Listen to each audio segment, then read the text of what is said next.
Предлог законот за минимална плата од 600 евра пристигна во собранието. Во образложението се наведува дека во текот на минатата година е евидентиран континуиран пораст на инфлацијата, при што индексот на трошоците на живот бележи значително зголемување, особено кај прехранбените производи, енергенсите, комуналните и здравствените трошоци.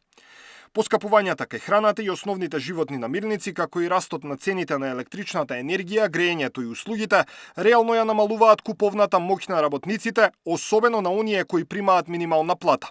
Ова особено се одразува врз најранливите категории на работници, кај кои минималната плата представува единствен или доминантен извор на приходи.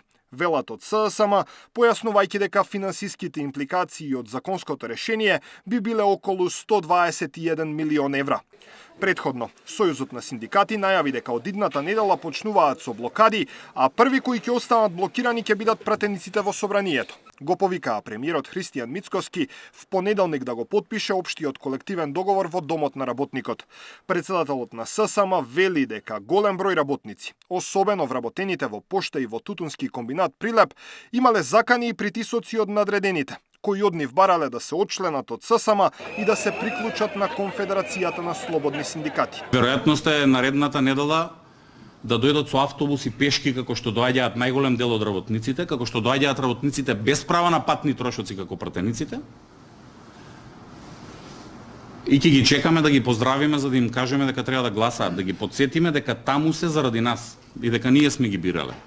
Премиерот Мицкоски тврди, ССМ одбил зголемување на платите во јавната администрација за 40% до 2028 година. Вели дека доколку ССМ го прифати владиниот предлог, ќе останат само нешто помалку од 8.000 работници за кои ќе треба да се бара решение. По колективниот општ договор, делот кај што стојат платите, да го избришеме и во овој период од 3 години да го репреговараме. Доволен период имаме од 3 години да постигнеме договор. А во меѓувреме имаме колективен договор, имаме 95% од вработените кои што се дел од одговорностите на владата која што е работодавач и со тоа владата со своите вработени си ги регулирала односите до 2028.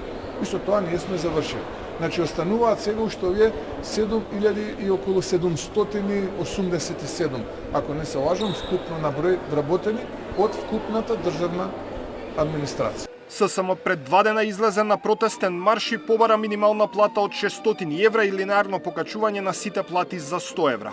Ова барање не е ново, туку синдикатот одамна бара зголемување на минималната плата.